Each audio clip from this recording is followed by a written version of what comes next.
this is airplane for hip, knee, ankle control. So you send one leg behind you, standing on one leg. Arms come out to the side. You're gonna hinge forward as if you're an airplane, head to toe, create a nice long line.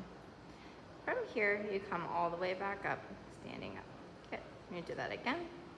Trying to keep the hip, knee, and ankles pointed forward. Good.